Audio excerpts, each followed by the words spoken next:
All right, it's Wednesday, two more chapters today, Joshua chapters 12 and 13. Here we see a list of kings that were defeated, and two and a half of the tribes get their territorial boundaries. Chapter 12, this list of kings, probably, if you read it, you started glazing over at about a dozen verses. It's largely boring to us. To the original audience, to the original recipients, to the one who, Joshua is writing this down. This is a description of the wonder of what God had done by bringing victory over so many. Again, put yourself into the place of, let's even say, kind of the second generation, right? It's your parents were the ones who went into the land and they kind of conquered an area. And so you've grown up in a, relatively kind of peaceful environment. You've got a home that you've known from birth. And, this is being read and just think, oh, my parents were part of, my dad, was part of this king was defeated and this king was defeated and this king was defeated and this king was defeated. And you just start kind of thinking of that and then kind of almost, read through that list again.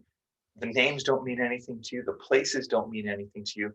They might not have meant anything to that generation either because they just weren't there or a part of it personally. But it's just, no, this is God brought us rescue here. God delivered. God won this victory. We've won all these battles. And again, the emphasis is because of God, Yahweh. In chapter 13, what we see here is Joshua. He's now old and he's near the end of his life and end of his time of leadership of Israel. And he says to people, look, there is still much to conquer. Remember what I've said the last two mornings about total destruction. If they were totally destroyed, there isn't much to conquer, right? Total destruction cannot mean a literal genocide. This is not what's going on. So again, this has sometimes been a charge, or it's been kind of a statement that's made, claim that's made against the scriptures or against kind of God being good. It's like, look, God totally destroyed. It's like, no, you're not reading the text well, and maybe that's unintentional. It's not a total destruction. And again, if we struggle with this, remember, God used other nations to punish his own people as well. And again, the way that these cultures were operating and how they lived, do any kind of research on them, and you'll see, no, there's some justice here in what God has been doing through Israel.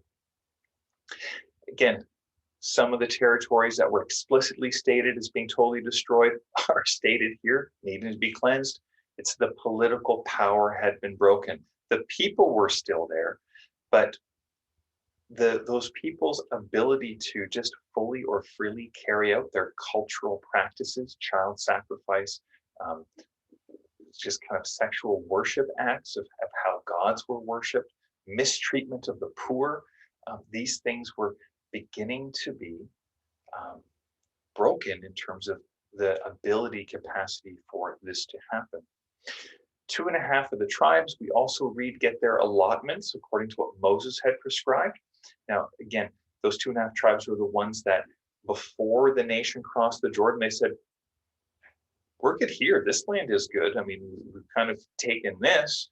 Can we just have this land? And Moses was like, whoa. Like, and they're like, no, we'll cross the river. But like, when the land is conquered, then we'll go back. And Moses goes, yes, on that promise, on that condition, yes, you can. So these 2.5 tribes, they've accomplished the goal. They've been part of the mission. They get to go and establish their homesteads more fully.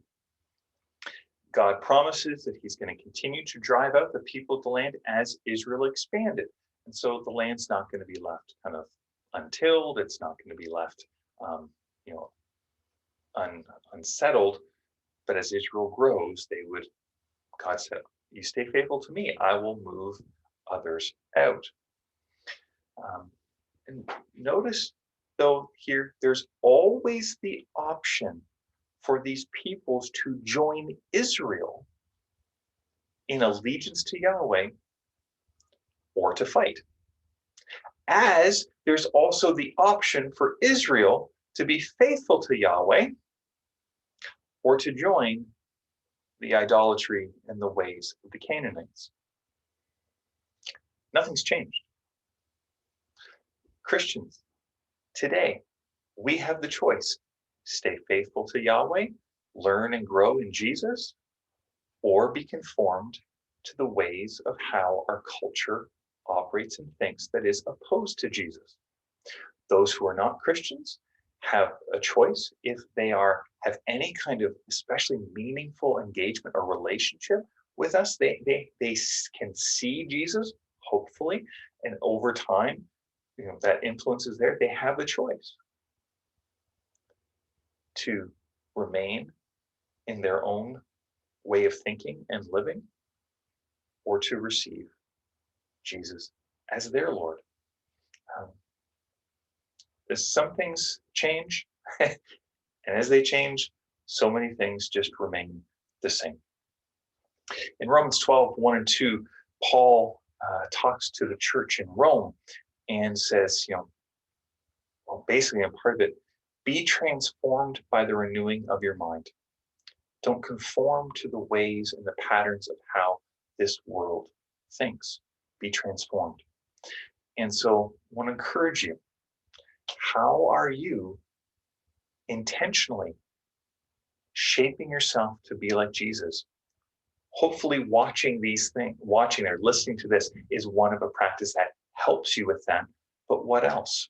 How are you working along with others, connecting with others? Or are there areas where you're being influenced by the world around you in a way that is contrary to the life, the way, the teaching of Jesus? Something we always need to be thinking about. As you process that today, may the Lord bless you and keep you. May the Lord make his face to shine upon you. May the Lord be gracious to you. And today, would you know his peace? God bless.